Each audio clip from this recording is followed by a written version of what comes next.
Welcome. Hello. Okie dokie. I am here. We are going to be talking about Devil May Cry from Netflix. Um, it's actually one of the franchises I was a big fan of back when I played video games. I played the first four Devil May Cry games. I may have played the first five. Um, I played the first four, absolutely. I'm sure of that. But I'm not sure if I played five or not. I think I certainly didn't play the reboot game. So um, I should have checked this beforehand, but I'm gonna check it now to see um, was DMC5 the one with Nero, or was it four? If it was four, then that was the last one I played. Yeah, four was the one with Nero, so that was the last one I played. I don't think I played five. No, I never played five. Okay, so I played the first four games. Um, really adored the franchise. Thought it was extremely fun. You know, have been waiting for a significant manga or cartoon because this technically doesn't count as a cartoon. I mean, count as a manga. I mean, it doesn't count as a anime. It counts as more of a cartoon. And I was waiting for an adaptation that actually made me feel like it did the game's justice. Um, I've heard a lot about live action movies. I cringed at that idea. And I heard a lot about cartoons and animes. Then, of course, there was a 2007 anime that was released.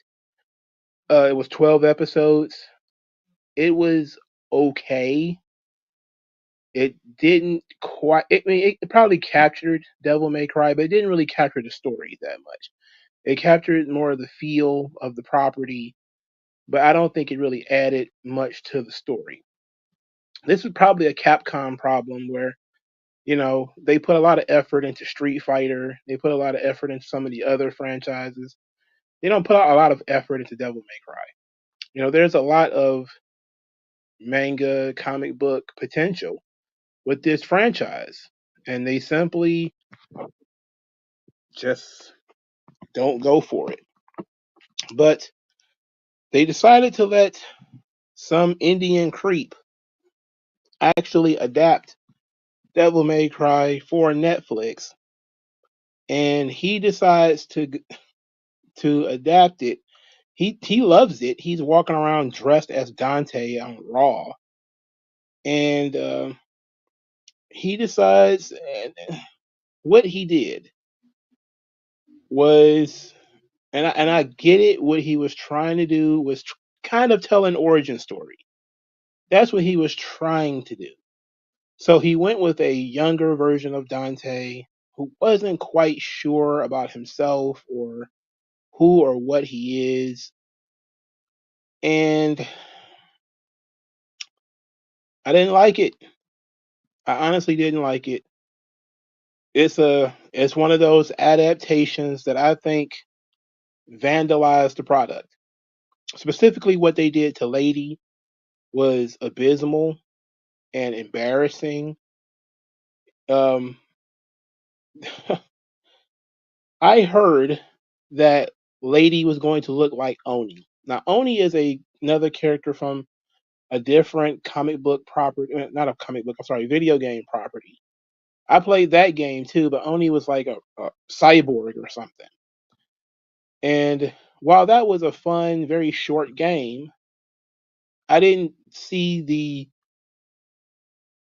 the connection between that game and Devil May Cry and how that was going to work out. I just didn't see how it was going to work. But then I saw what the design for Lady ended up being. And I say, oh, so what they decided to do was just make her essentially a Terminator. There's almost no physical female body. There's no female hips. There's no female shape. She cusses like a sailor. There's just no femininity at all in this character. It adapts Lady's life, I guess you could say. The character of Lady. It adapts that okay, but almost everything else is made to be quite a joke. Even Lucia, who actually is in the show, but she makes a cameo. She's not actually a character in the show. Um, they decided to, not show Trish or Virgil until the very end, and okay, but then they decided to go with a young Dante who doesn't know who his father is, which is already a big. I was shaking my head just at the thought of that because, of course, he knows who his father is. Why wouldn't he know who his father is? That's that's kind of Nero's story, and that's kind of where I came from. I walked away from it. I was like, that's weird that he wouldn't know who his own father is. Uh huh.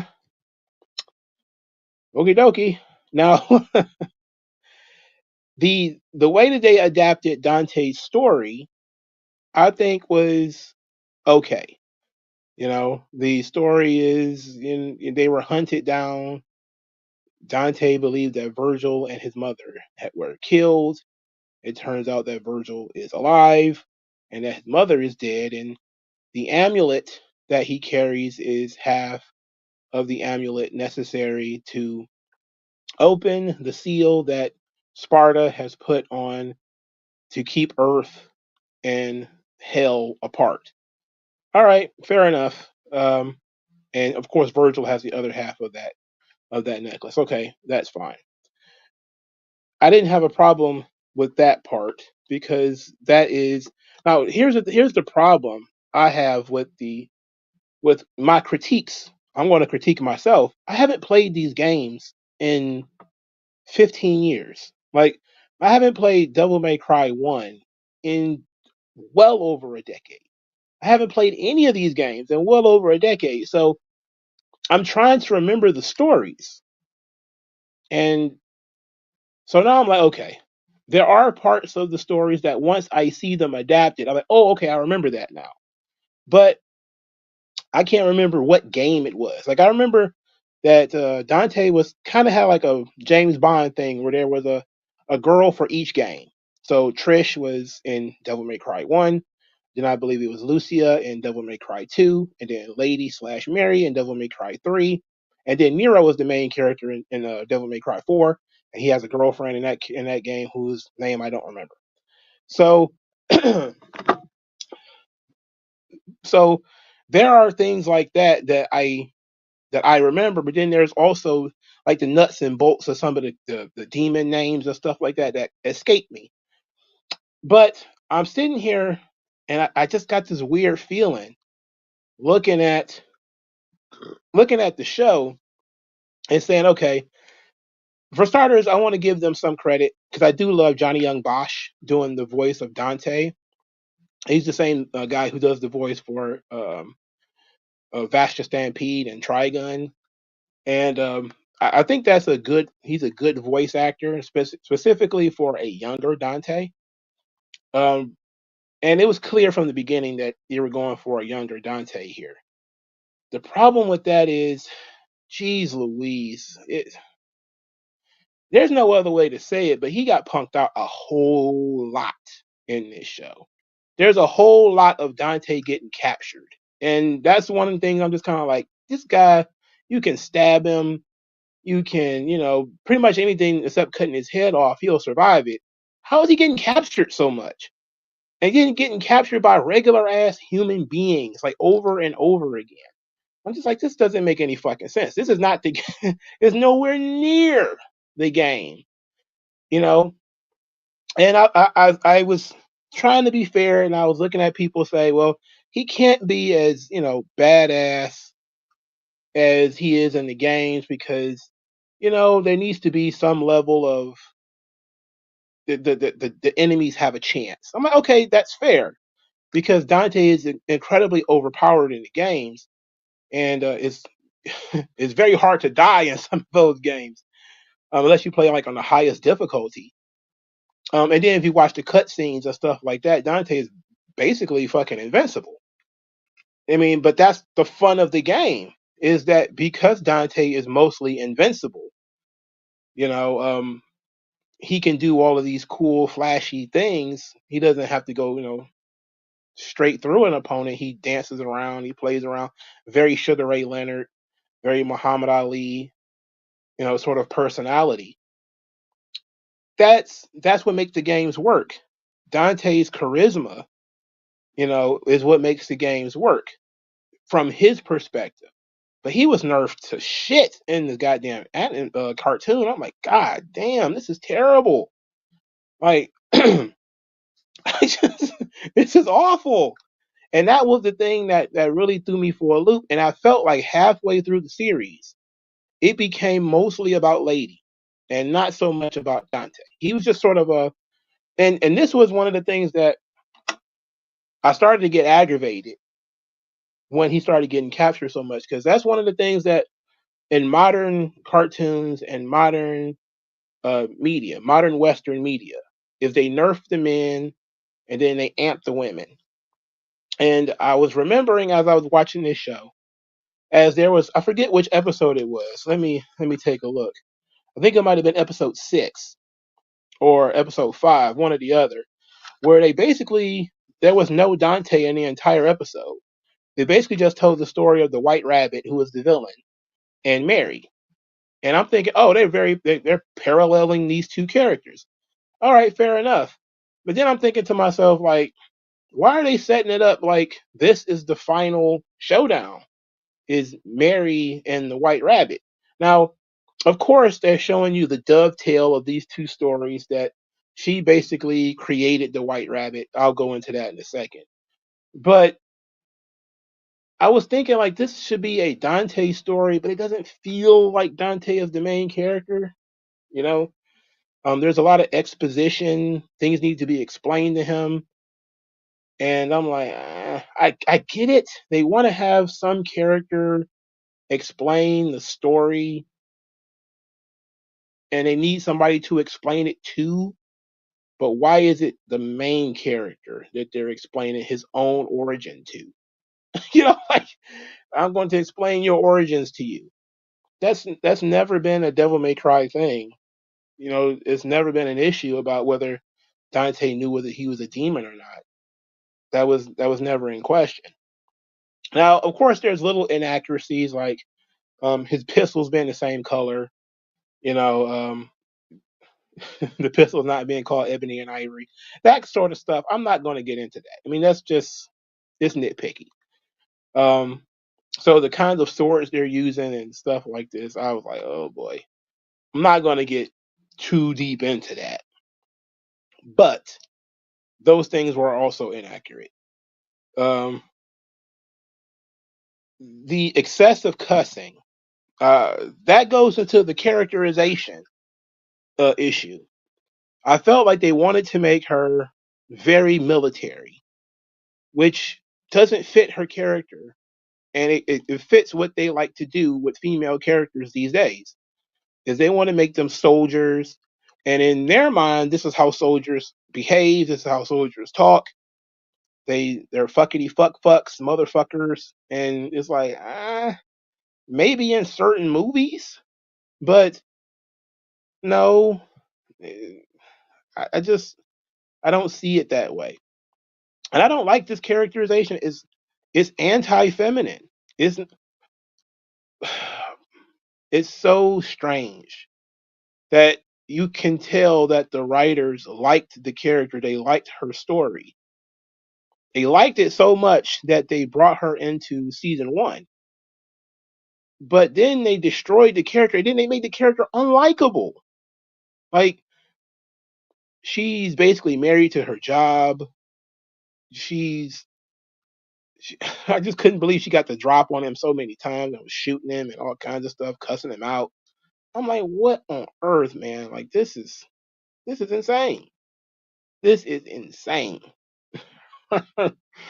But of course, we got to talk about when we talk about Lady being anti-feminine. The way she tells the story of Sparta is just disturbing. You know, they there's somebody who did a meme on that, and I kind of want to find the meme and read it. Let's see if I can find the meme because I can't do it justice. But she doesn't take the origin of the show, the origin of this whole thing is not taken seriously. It's not treated as if it's a serious issue. It's taken as if, blah blah blah blah blah. Let's get through this. Fuckity fuck fuck. And it's like, oh, wait a second. You know, we're supposed to treat this with some level of gravity. With some like this matters. Let's see if I can find it. Level doop doop doop doop doop doop. The devil may cry. And let's see if I can find this version of her explaining the Jeez Louise. Oh, here it is. Her telling the Sparta origin story. It says he was a demon knight, whatever that means, big bad warrior, blah blah blah. 2,000 years ago when our world was connected to their shithole, and Mundus wasn't happy just ruling the shithole. And I guess Sparta woke up one day and realized, hey, this is evil as fuck. He fought against Mundus, taking out hundreds of his own former legions, kind of the least he could fucking do, really. What on earth? What on earth? It's I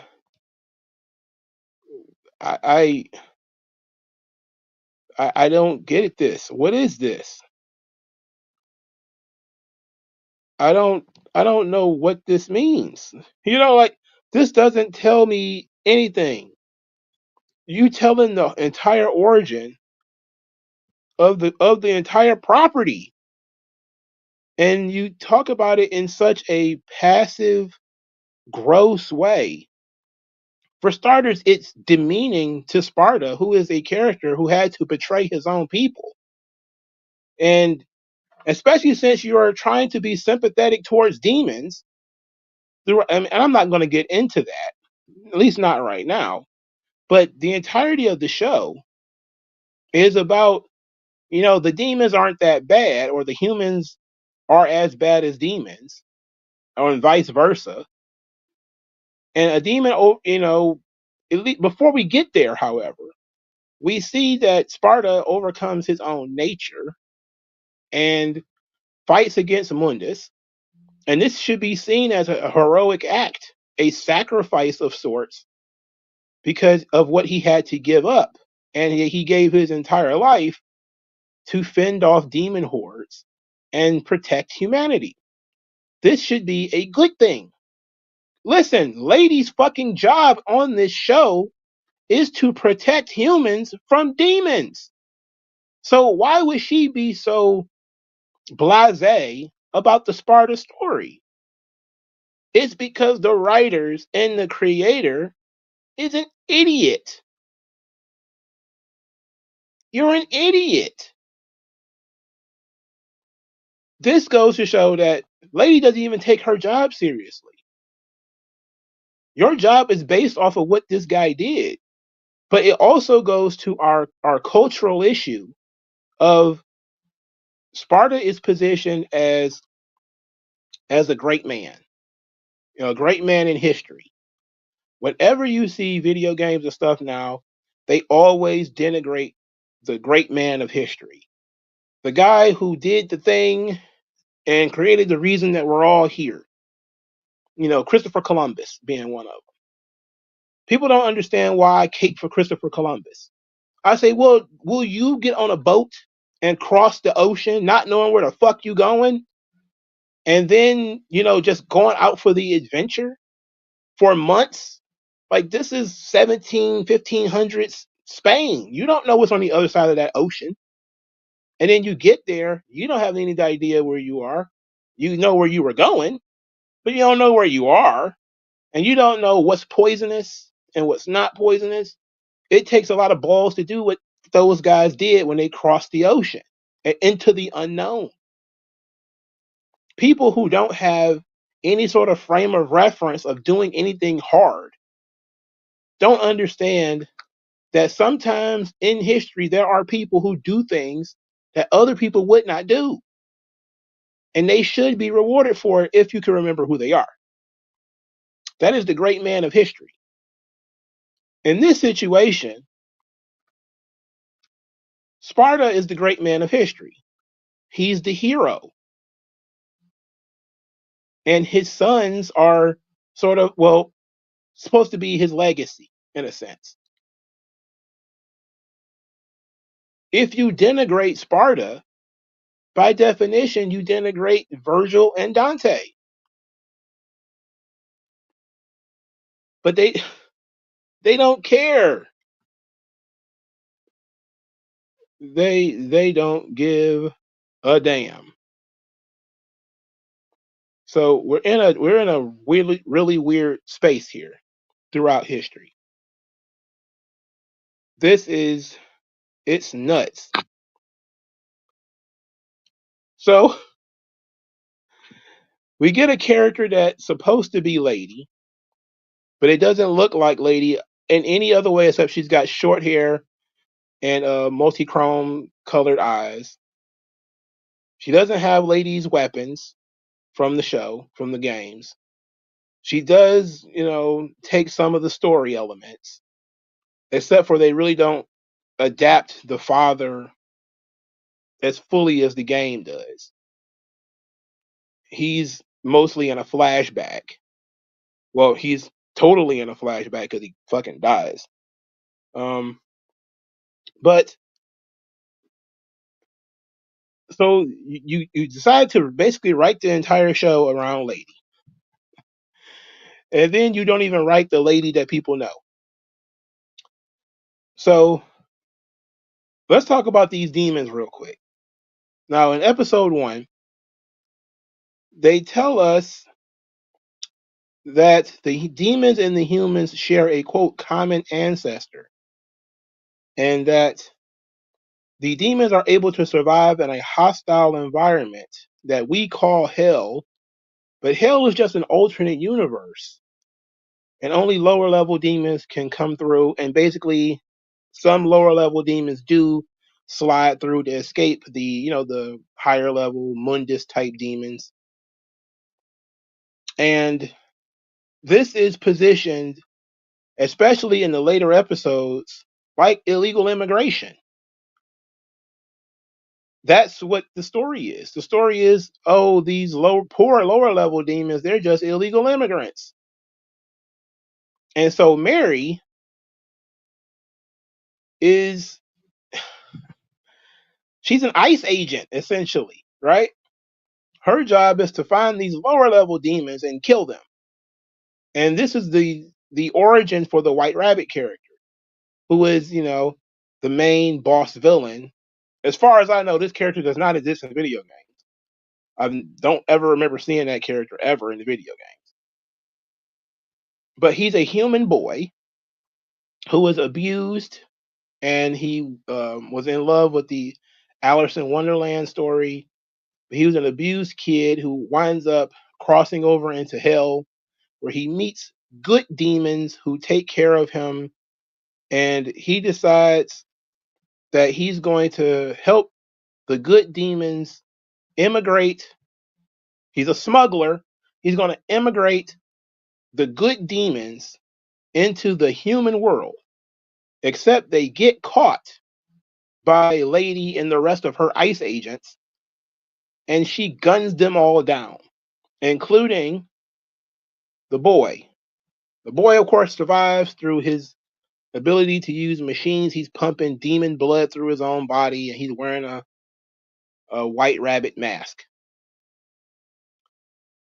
So a lot of people had a problem with the demon thing. the demons sharing common ancestors with human beings.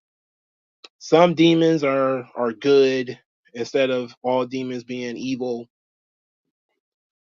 And I'm not sure how to take that. I think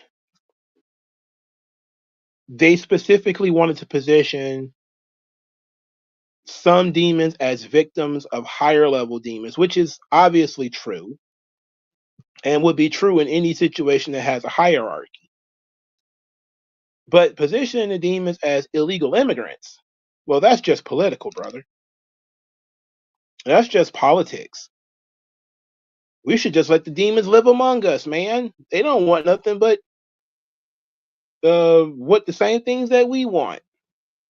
Why do we have to talk about demons living among us? Why do we have to let the demons live with us? What? I don't get this. This is so weird. It's I'm floored by this whole thing. So the white rabbit, because he loves demons so much, he hates humans. He talks about how terrible humans are. Now this reminds me a lot of one of the plots of Yu Yu Hakusho, where there's the what was it called, the Black Book of Sins or something like that, where um shit, I forget the third season. What the guy with the gem in his head? You guys will help me out. But he finds out that the humans are evil and the humans were torturing low level demons, and it broke his mind. And then he decided he's going to tear down the wall between demons and humans. Um, his name is right on the tip of my tongue, but it won't come out. But it's a plot from Yu Yu Hakusho, a far superior product to this. So that's what the White Rabbit's whole thing is. He wants to steal Dante's amulet, and they also need his blood. They need the blood from both sons of Sparta. They need both sides of the amulet. Sensui, Shinobu Sensui. There we go, right there. Um, so Sensui is a human being who goes nuts after watching the black tape of human sins. He goes crazy. He decides to side with the demons against humankind. He was once a spirit detective like Yusuke, and it's a phenomenal arc for Yu Yu Hakusho. They tried to do the same thing here. One of my issues with modern media is the desire to create these sympathetic villains. See, I liked Shinobu Sensui from Yu Yu Hakusho, but the one thing that I absolutely hated was the end, where they say, "Oh, he's got cancer. He was dying anyway. This was his dying wish." I'm like, get the fuck out of here. Why can't he just be a bad guy? Why can't he just be evil? You know? In this situation, the White Rabbit is a bad guy. He's murdering human beings. He's murdering and torturing demons. But it's seen and positioned as it's all Lady's fault from the beginning, because if she would have just let him immigrate all of these low level demons into the human world, none of this would have happened. None of this would have occurred in the first place. Get out of here with that. Okay? Just kick rocks with that. I don't know, man. This is um I'm just floored by this whole thing. Uh um so let's see what else we got here that I need to discuss. The One of the things that the show tries to do is build up, the devil trigger. And they actually call it the devil trigger when its reality is just Dante's devil form. He has demon DNA and he can transform or whatever. And Honestly, I didn't hate that as much as other people did. Like, I don't like how it wasn't really used in battle like it should have been. Especially if you were going to nerf him and use that sort of like a Super Saiyan kind of thing, and that would have been fine. But it seemed like they didn't even want to go that route with it. But I didn't hate the double trigger as much as everybody else did, if we're being honest. WG Phil says he blames Magneto and Wicked for villain reconstructions. It's going on. It's been going on for a long time. Like Yu Yu Hakusho was written in 1992 or something, right? And I'm talking about the manga. I saw the cart. I said about to call it the cartoon. I saw the anime in like the mid '90s, maybe '97, '98. So it's been going on for well over 25 years.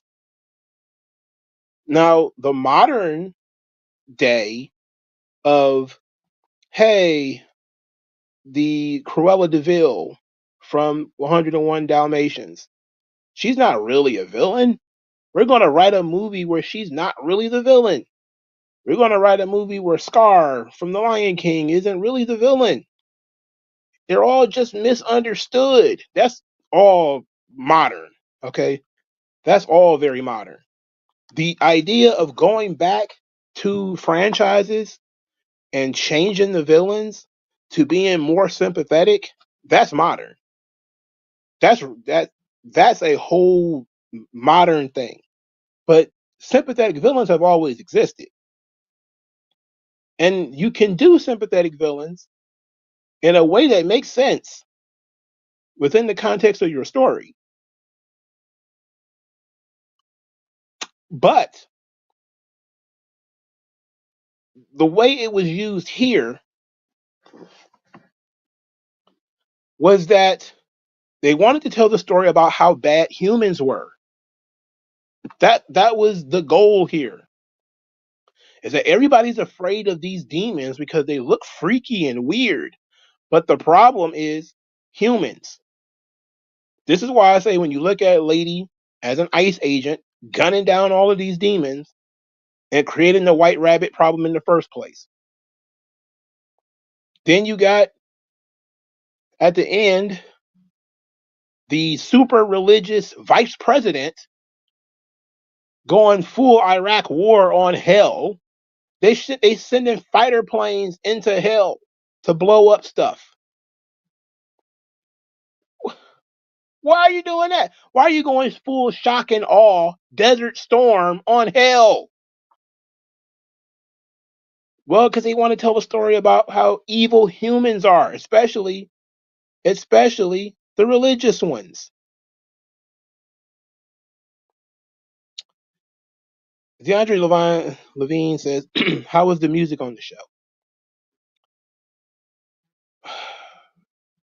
It was an odd choice, as far as I'm concerned, to choose Limp Biscuit to be the opening theme. Now, it kind of fits the time frame of when the game came out. Like stuff like Limp Biscuit was big around the time Devil May Cry was released. Um, they had Green Day playing when they invaded Hell, and that was done very specifically because American Idiot came out during the Bush administration. So that goes right there. I don't want to be an American idiot. I never hated Green Day so much as I do now. I actually didn't mind Green Day when I was a kid. Um, there was actually a time when I listened to a little bit of Green Day, but now I know a lot more about them, and it's sick. But the music, I guess it fits the what they were going for, but I didn't necessarily like it. Black saying, I says, I hope to God Dragon Ball doesn't do that with Frieza. They're teasing it. They've been teasing it since she was resurrected. The whole thing with Frieza joining the squad for the universe tournament or whatever. I was like, oh no, oh no. Now they maintain that Frieza is evil, and that Frieza is essentially pure evil, but they have lessened how evil he is. When you look at what they've been doing with Frieza recently, he's been very cooperative. Like he's a recurring villain. So he can he's still evil in so much that, he created the circumstances for Broly to act out on Earth, and things like this, but he's not nearly as evil as he was at one point in time. That good guy Goku stuff is starting to really rub off on him, and I'm not a fan. But a lot of this is just straight up trash. AJ3 says everything is political these days. Instead of sticking to what the game or stories are based on, what's next? They're going to make black people and angels and white people are devils. I don't know. There's no way of telling, man. But I'm looking at this thing, and you got in episode 5, you got Lady figuring out that these demons have been getting experimented on, and she's learning that they're really Makaians. So she actually chooses to. She doesn't even call them demons anymore. They're now Makaians. They're not even human. They're not demons anymore. And they say, "Oh well, the bunny, he's the real enemy. The white rabbit, he's the enemy, not demons." Well, then you find out the white rabbit is human. So the problem is humans. That's what that's what they're trying to tell you. The problem is humans. That it's a human man who decided he's going to torture demons and humans, experiment on them, kill them, destroy them, and then destroy both worlds by fusing them together, like he was Korra from Avatar: Legend of Korra. I don't. But episode 7 is amazing. So this is where the show fractured me, because we went through all of this stuff with Mary and the White Bunny, and we've done this, their origins already. And then Lady tells Dante this is her fight, and she shoots Dante in the leg, and then locks him up. And that's when I decided that I didn't like this product. At this point in time, I did not like this product.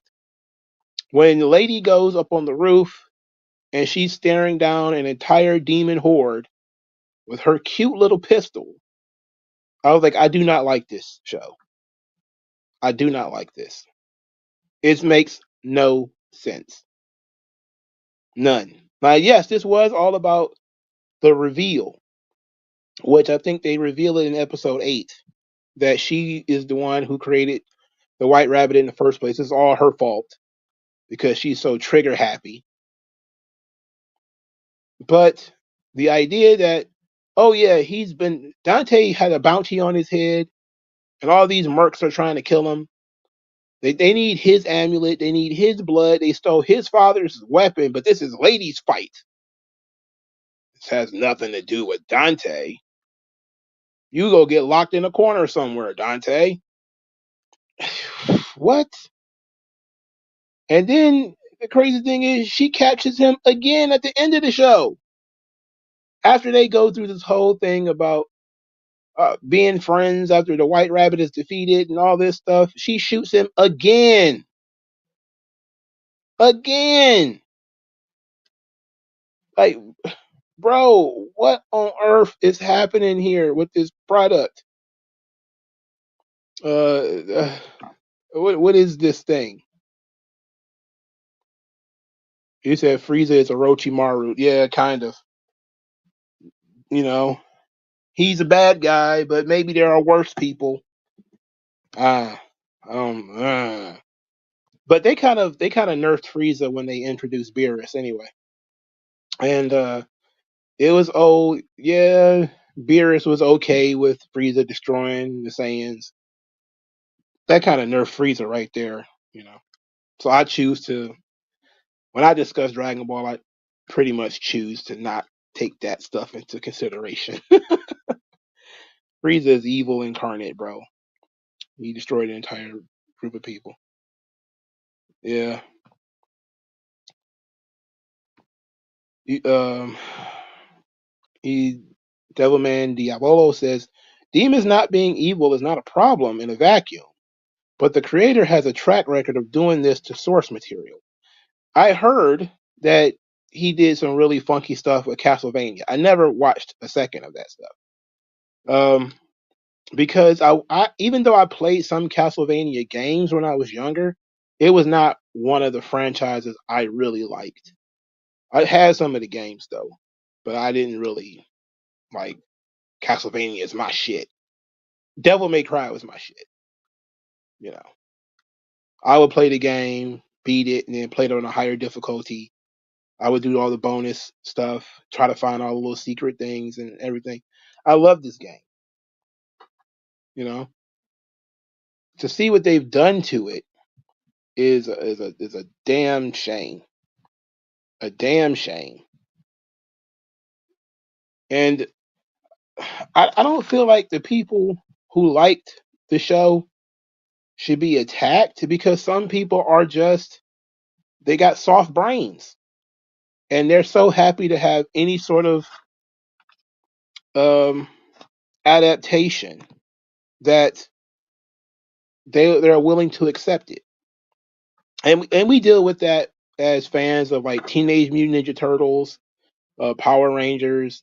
You know, like if you're fans of a property that's been around for a long time and they do some kind of modern adaptation, you're going to deal with, do you like this adaptation?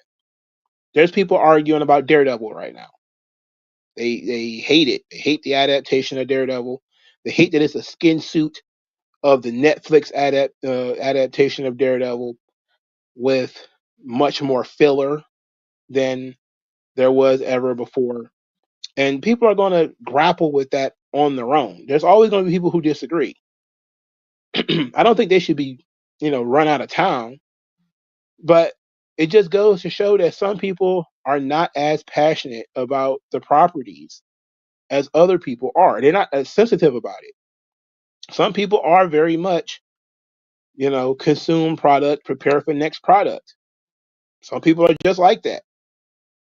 And I'm kind of loose on certain adaptations. Like I'm not a complete total TMNT snob. I didn't hate Mutant Mayhem. I hated Fat Black April, but I didn't hate Mutant Mayhem as a concept. I don't think I watched the cartoon version either, though. I watched the movie. I didn't hate it. Um, there are going to be people who absolutely hated it. Now, the other one, the uh, the one that didn't even try to adapt TMNT and decided to go in a completely different direction. Um, I forget what it was called, but it was pretty modern. I didn't fuck with that, and I don't even understand how you could. Like that's not even Teenage Mutant Ninja Turtles. With the what the fuck is the new one called? The super childish one. Um, it's like a really super childish one, TMNT that they got running around out there now. Rise of the TMNT. There we go. Yeah, with the silly tattoos and the characters are drawn all goofy and they got superpowers and all this kind of ridiculous stuff. I'm like, look, man. Some people are just they like what they like. If that tickles your fancy, go for it. But that's not the TMNT that I'm interested in. Mutant Mayhem, I didn't think it was that bad, but I didn't love it either. I just didn't think it embarrassed or did a disservice to the franchise. Sometimes things can just be meh, and it doesn't really harm the franchise. The 2007 Devil May Cry anime is such a product where it doesn't hurt Devil May Cry because it's a mid-ass anime. It doesn't mean anything, right? So it doesn't actively hurt your enjoyment of Devil May Cry. It doesn't inflict any wounds on the franchise. But it's easy to forget, even though I know I've watched it. I don't remember nothing about it because there's nothing about it worth remembering. Nothing happens in it, you know. So I mean, it is what it is.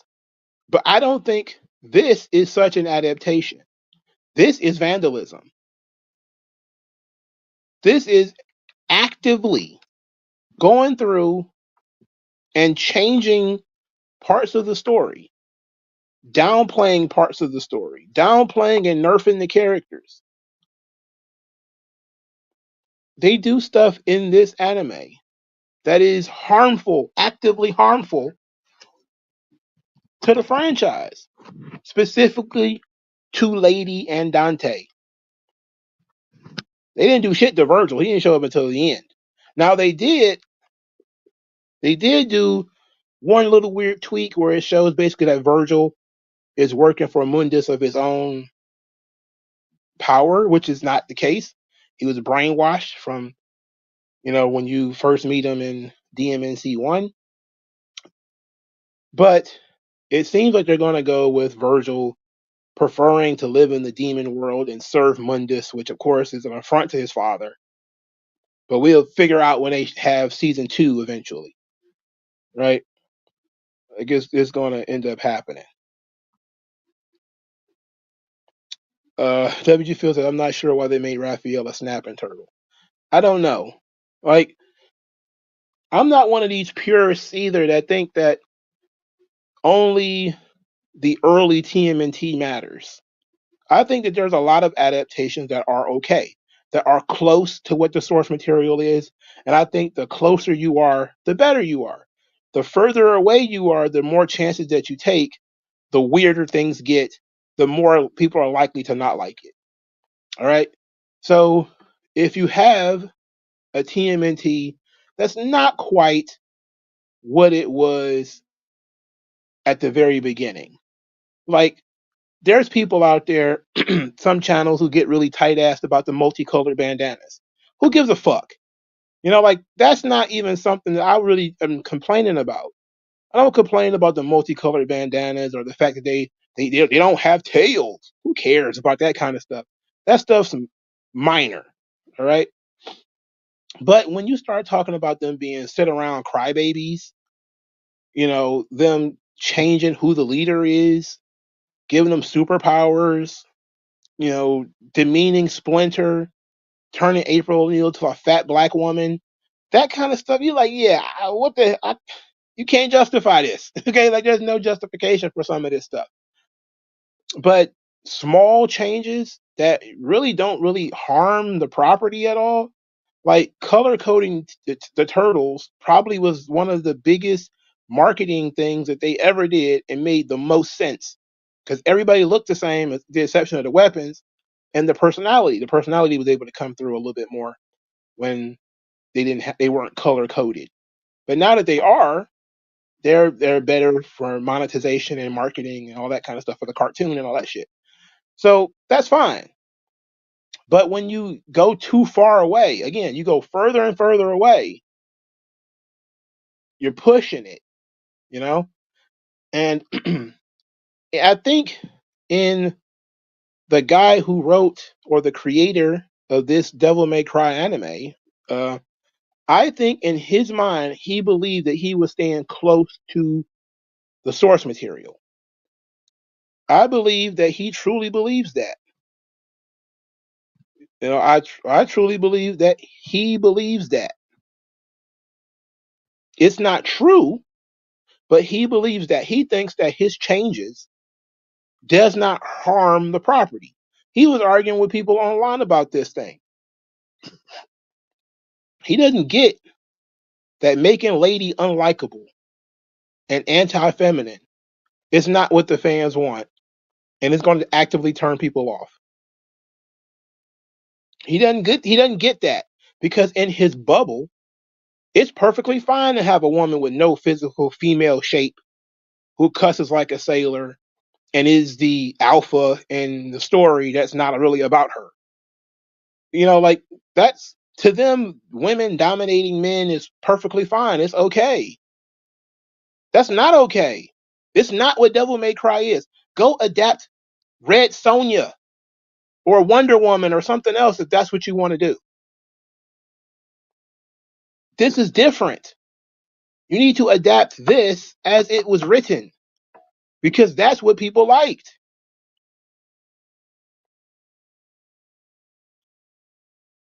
Weirdos, man.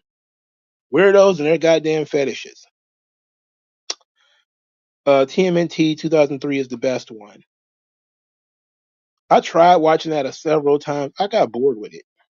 I'm gonna keep watching it and see what happens. But right now I'm kind of bored with that. With the 2003 TMNT. I'm gonna go back to this comment. Devilman Diabolo says demons being not being evil is not a problem. In Devil May Cry, demons are evil. Okay, that that's the issue here. You're adapting Devil May Cry. In that property, the demons are evil and they're monsters. You know, that's just what it is.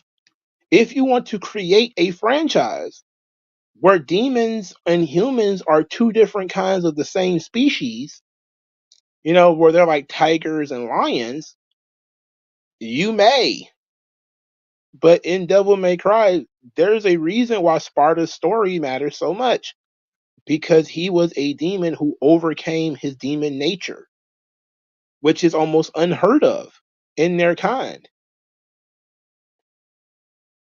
Not that, well, he was one of the many nice demons. No, there are no nice demons. Like what is that?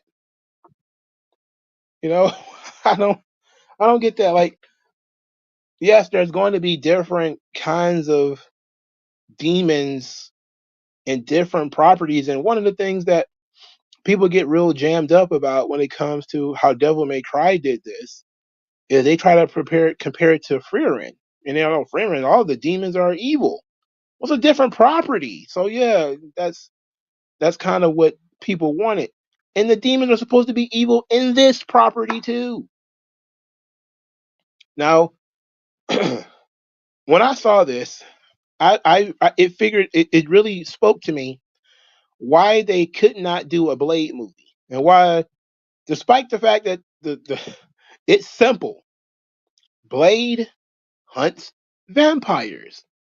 Blade kills vampires. It's a simple story. Why does it need to be rewritten 1,000 times? How can you not make a movie as simple as Blade kills vampires?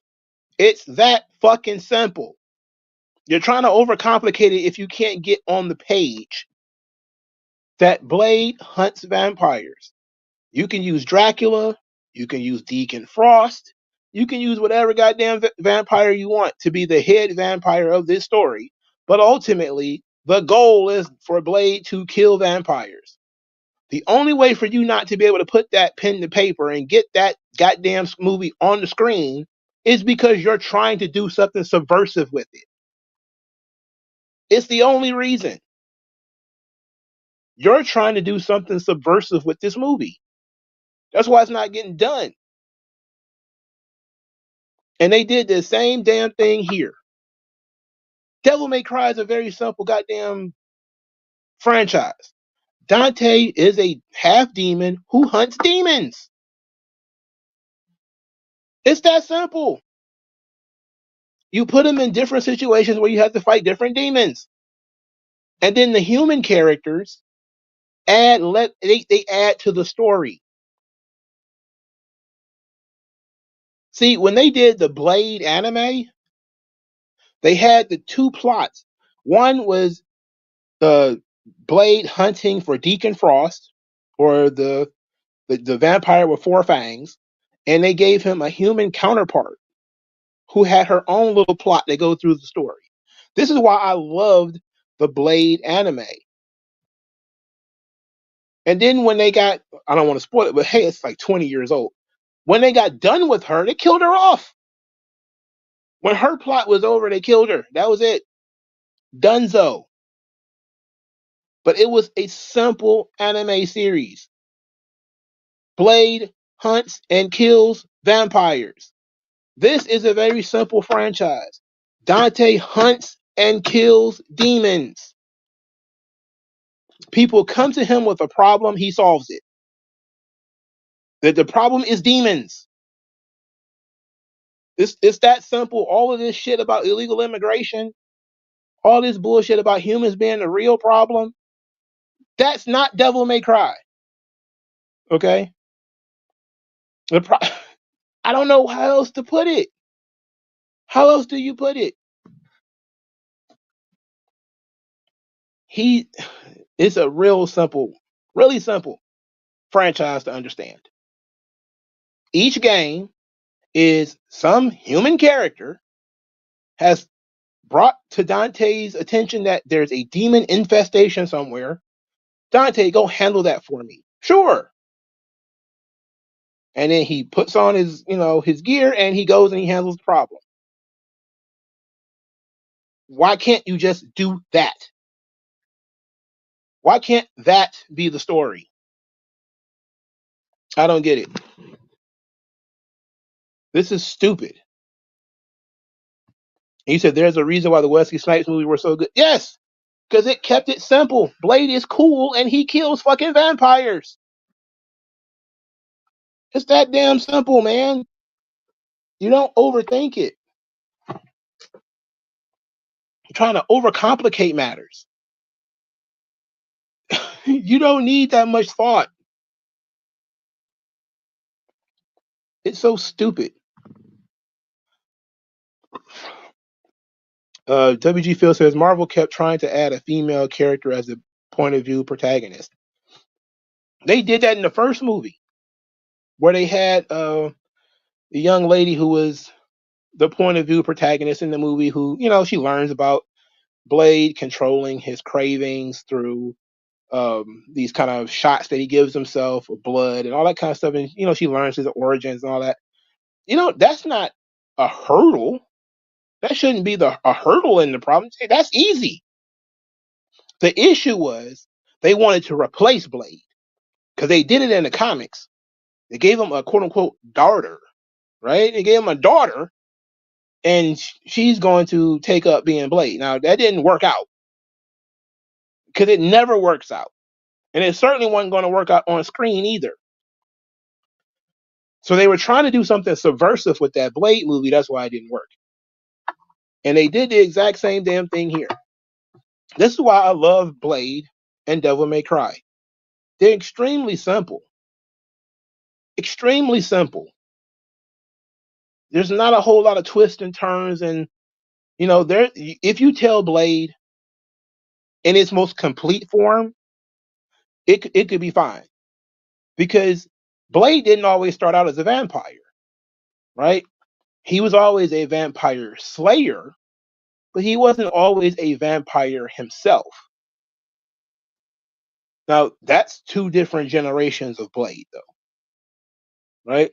I think in the 90s, Blade became a vampire, but he wasn't a vampire when he first debuted. Okay, so you could even tell that story if that's what you wanted to do. Is you could have two different Blades.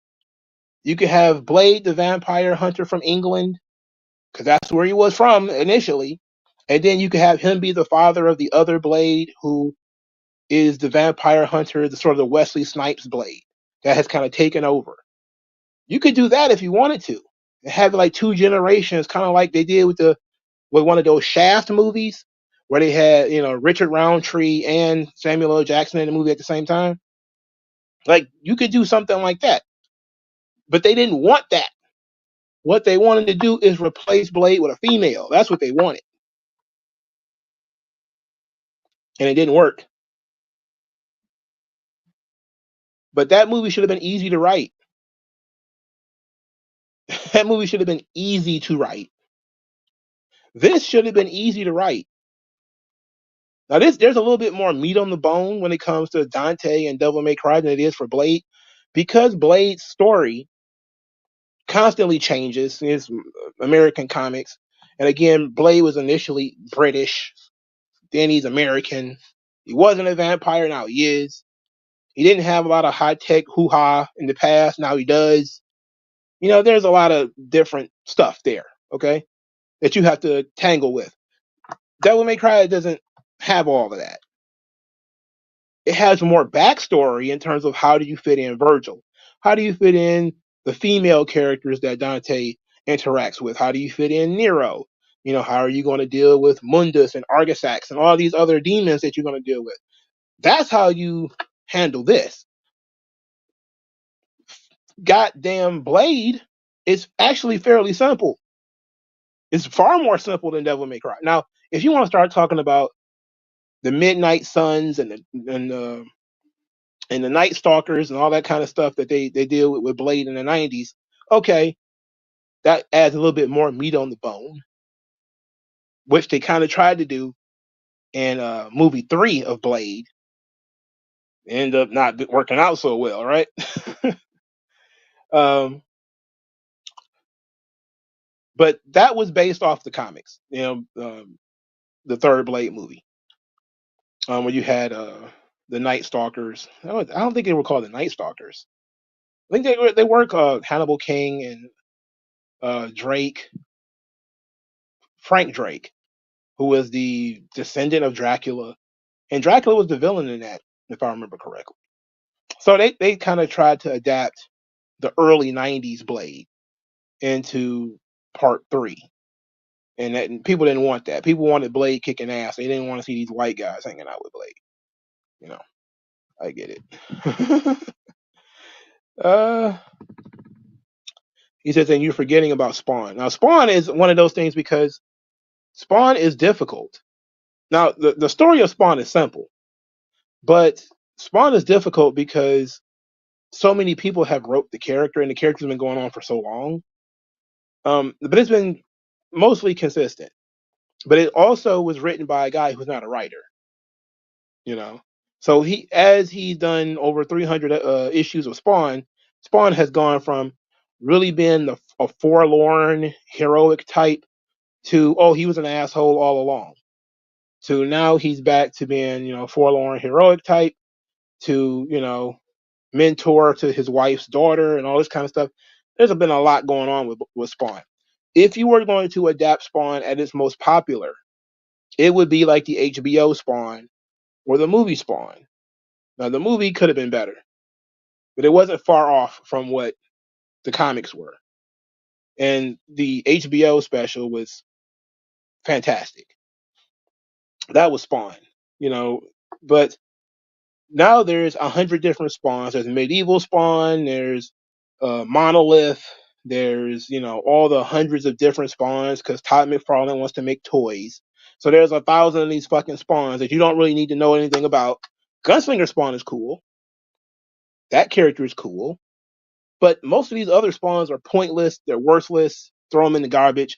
There's multiple spawns now because he went crazy and he got bored and he just said, I'm just going to swap them out. And no, you don't need to do that. But the reason why it's not happening is because Todd McFarlane insists on writing and directing the movie. Nobody wants to see fucking Todd McFarlane write and direct Spawn. Get out of the way and let somebody else do it. But, you know, you said they made a Spawn movie, they did an anime series, and they're trying to do another Spawn movie with Jamie Foxx, and it's been in development for decades. Yeah, I got a feeling that if they was going to replace Spawn with a female, they would have done it by now. They're gonna replace Spawn with Wanda.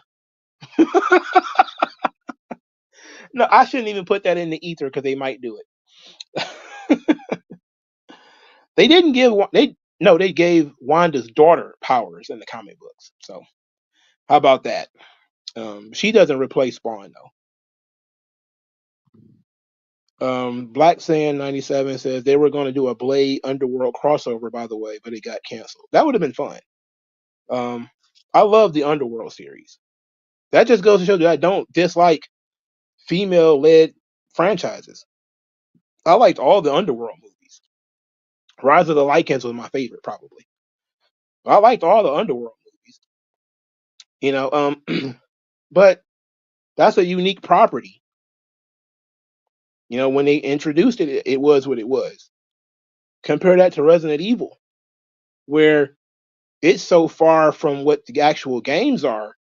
It's this whole own different thing, you know. And as generic action movies, the Resident Evil movies are fine. As Resident Evil movies, they're terrible because they don't adapt or try to get the feel of the game. They're the shits.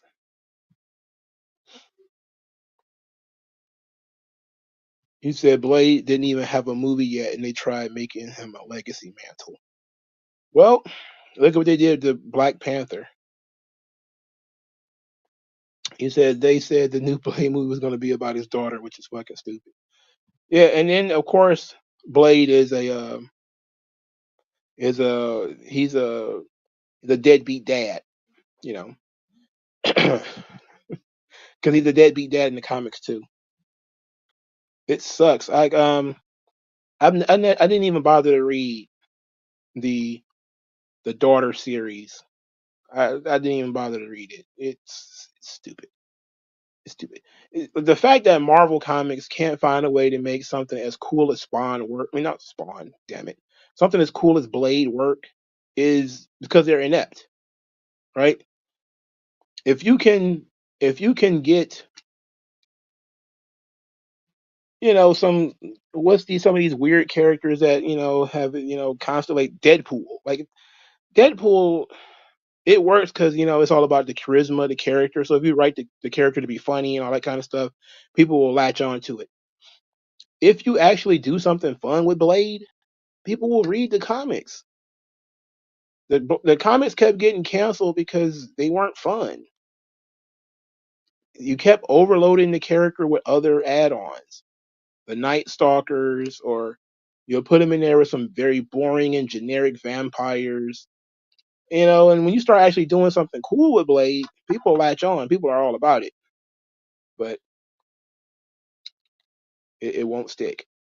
And much uh, like a lot of the success of the Black Panther came from the movie because the comic book series in and of itself wasn't that great, especially if you go back to like the 80s or like it wasn't that bad in the 60s and 70s, but in the 80s it was all about South Africa, which is the shits. It's just constantly browbeating you about apartheid, which nobody likes.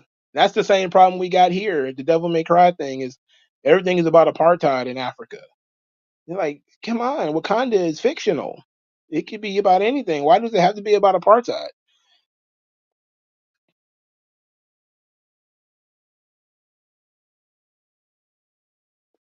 But it actually led to Black Panther having better stories, though. The popularity of the character, meaning they actually put more effort in, which led to it being a little bit more creative. Like I know a lot of people don't like Ta-Nehisi Coates, and I'm not really a big fan either. But the intergalactic Wakanda, I actually like that. When they was out in space and shit, I thought that was pretty cool.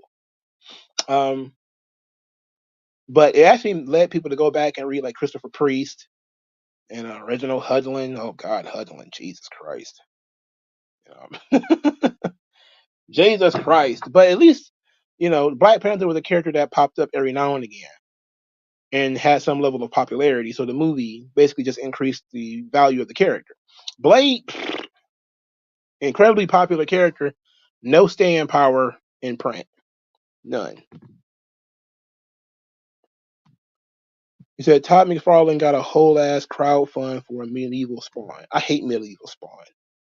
I bought I went and collected a bunch of medieval Spawn comics, and they're in the dollar bin. And I sat down and was reading them, and I got bored. I'm like, this sucks. Why does this exist? It's a cash grab. I think they called it the God Slayer Spawn. I'm like, this is terrible, bro. McFarlane, stop writing this shit. Underworld Evolution was his favorite. Pretty good. Um, He said, was Pizza Boy Blade its own series or a one off? I honestly don't even know what you're talking about. I don't think I've ever seen that before. Maybe there's something else that's happening here. WG Phil says he's surprised that Disney allowed Deadpool 3 to be as decent as it was, but they probably didn't have much of a price. I guess you meant choice. Well, in order to get Deadpool on screen, they got to give it to Ryan Reynolds, who was already doing it, and they didn't want to change what made it a success. And that's the one thing I will say. Disney bringing in Charlie Cox to be Daredevil and, keeping Ryan Reynolds and the guy who played Wolverine. I can't, his name is escaping me. Keeping them on was all about making sure that those movies worked because you're not changing the characters. So that was smart. But that Deadpool and Wolverine movie was awful. It was a stupid fucking movie. I don't even know what the purpose of it was.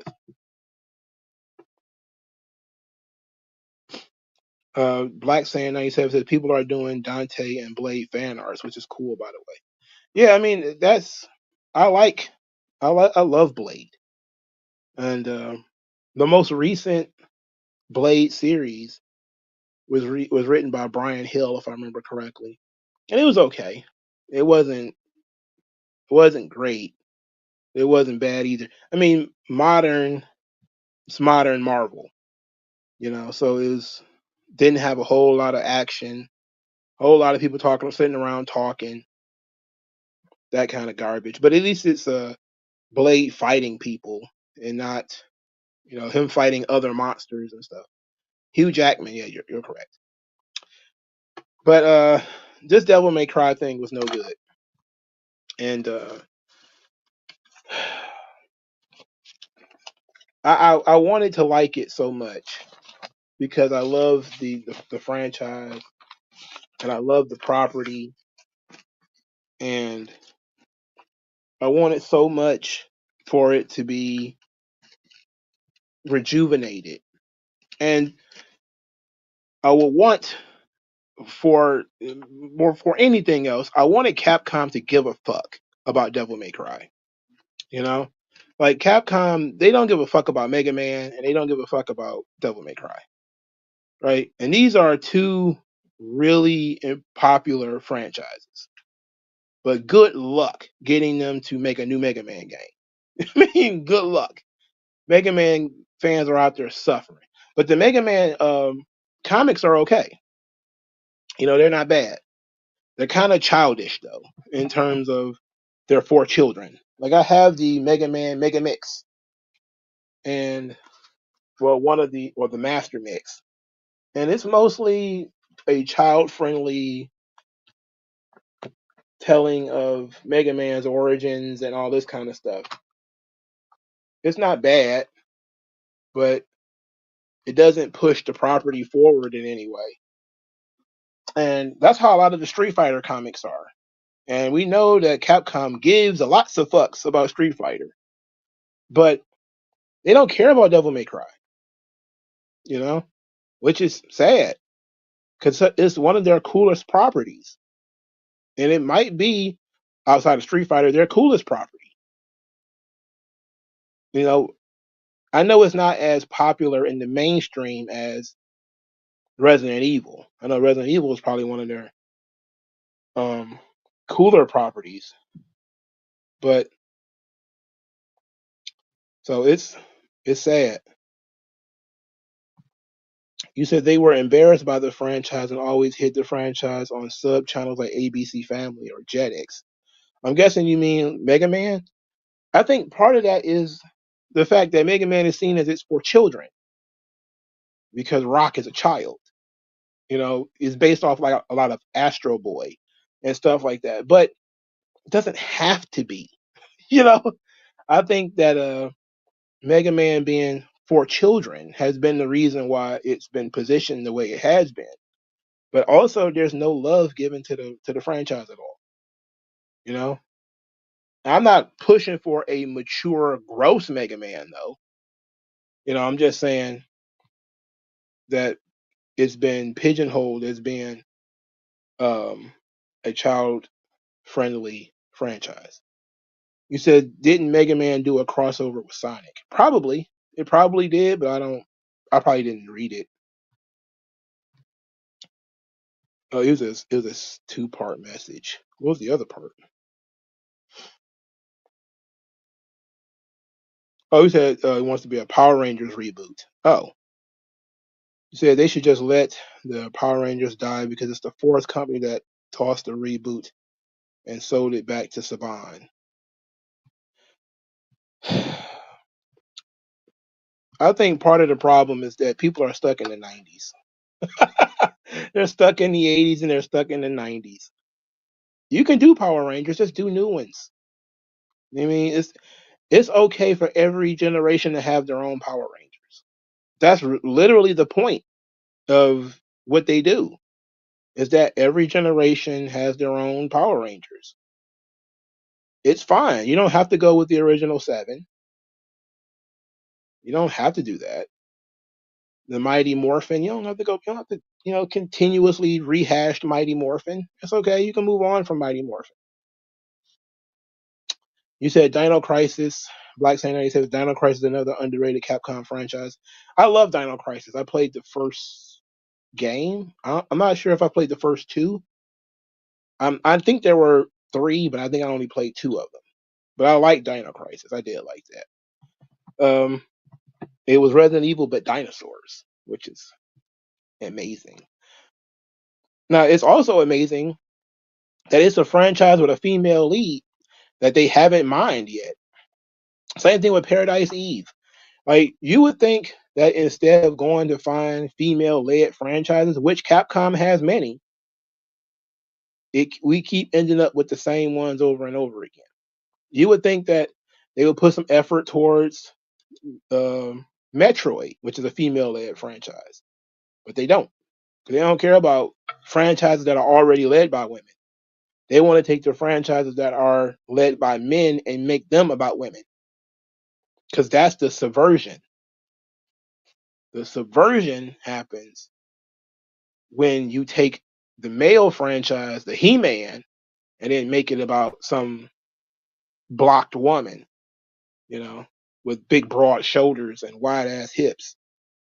Like, how is that? How is that a thing? You said you would like to see another rival schools game. There's about to be like a $60 rival schools compendium comic coming out. So it's about to be a gigantic thing. So they might be doing something with rival schools.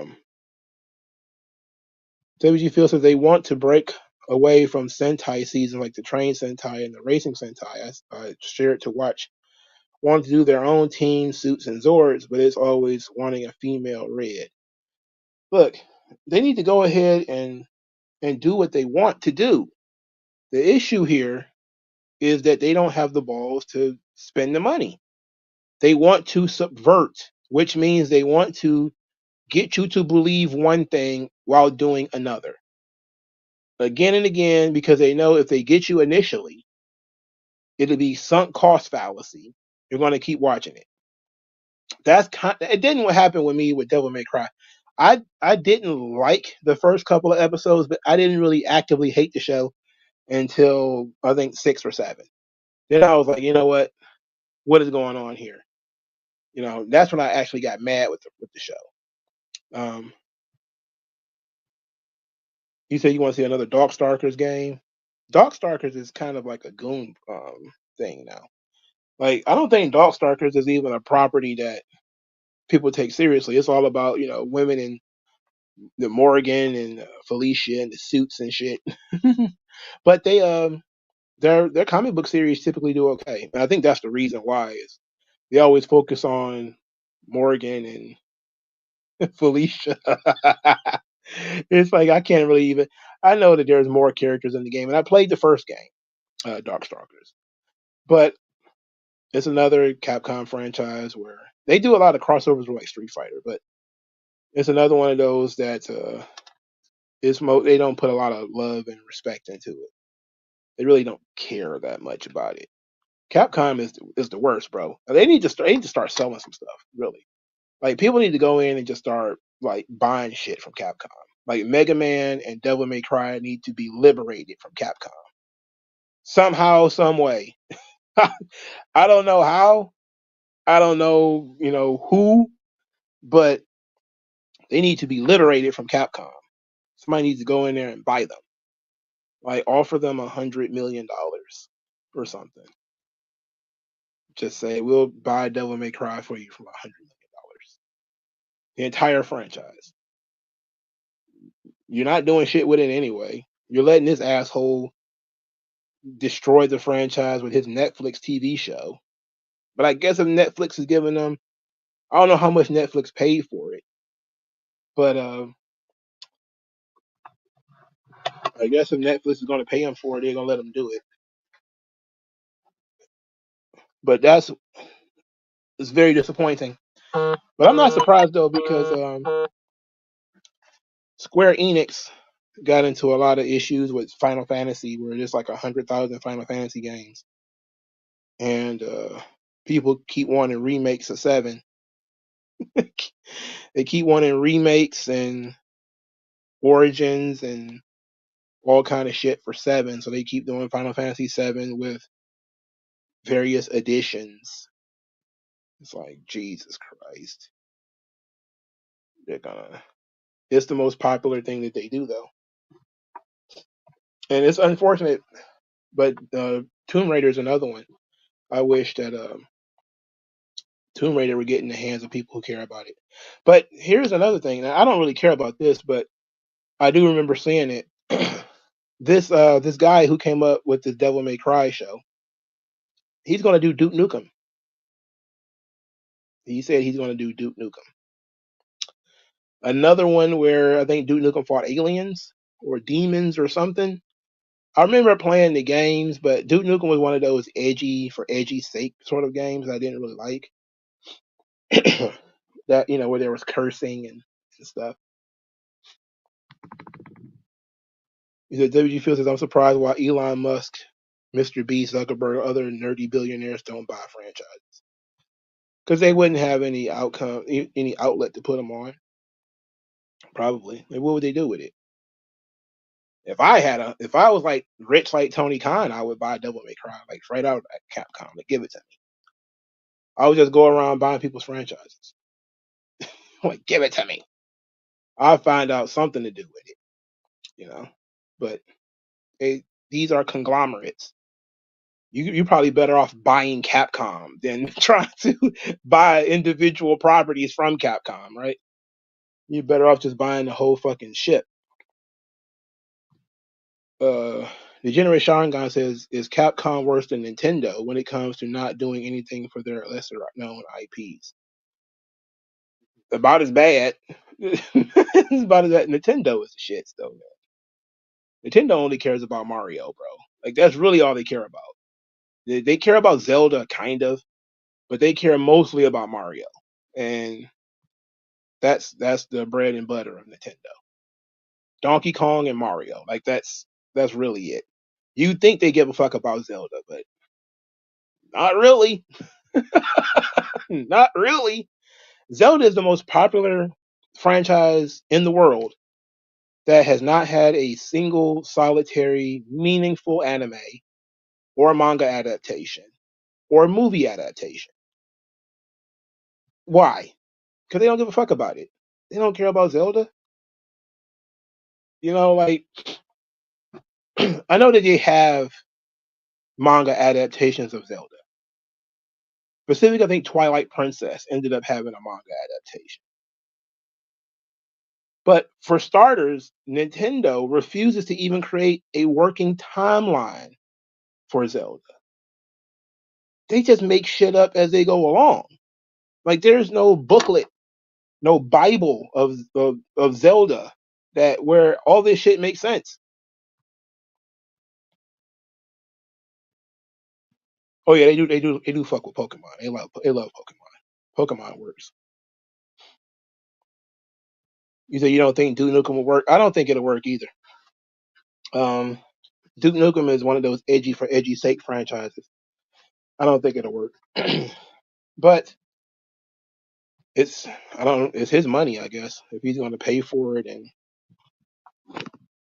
you like 10 more than 7? Nah, I'm not about to give you that one. I don't really care for 10. 10 is better than 9. I hate 9, but I like 7.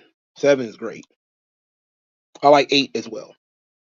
I like 8. I like 7 and 8.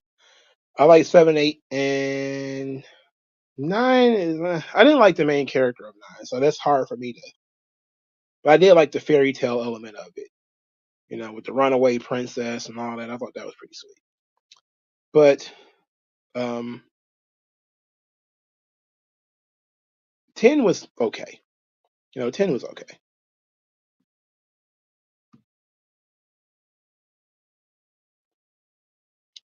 Let's see. Nintendo is charging $80 for a game just to be playable on Switch 2 version is crazy. They are meant to be the WWE of gaming. Nintendo is nuts. I mean, they're just Nintendo is the WWE of gaming. They've reached a point where take it or leave it. Like once they bought Sega, it was like take it or leave it. Like we're gonna do what we want, take it or leave it. We don't really have competition like that, so everybody else is. And the crazy thing is they're IP nuts too. Like the way Nintendo polices their IP is crazy. I actually kind of admire it, but it's they're worse than Marvel and DC when it comes to policing the IP. That's for sure. They may not give a fuck about it, but they're gonna police the shit, especially if it's Mario. They're not gonna let you do whatever you want with Mario. No way. No way. Um, but Devil May Cry was you had an opportunity here and they botched it. To me, it was a lot like, when you had the opportunity to do a G.I. Joe movie and you dropped the ball. But that didn't actively hurt the G.I. Joe franchise though. This shit does. You know, having Dante be subservient to Mary and being shot and captured all the time. That kind of stuff is weird. The demons and the illegal immigration and ICE and all that, get the fuck out of here. But what can you do? All right, y'all. I'm about to punch the clock and get up out of here. I'm not going to make any promises. I might be back tomorrow with another live stream because I want to talk about I Kill Giants. So, either it could probably wait. Oh, no, WrestleMania is next week. Oh, shit. And then WrestleMania is next week. There's a WrestleMania watch along on Wednesday. Can't stream early on the day Saturday because NXT is early on Saturday. Hmm. So I may double back and do 2 streams this week. But I'm not making any promises though. But I appreciate everybody for stopping by. Let me know how you feel about Devil May Cry in the comment section below, especially if you've gotten this far. Hit the like button. If you want to help me go to AEW or to the Wu-Tang concert, please send money via Cash App. I appreciate it. Thank you guys for your time. I'll talk to you guys later. Peace out.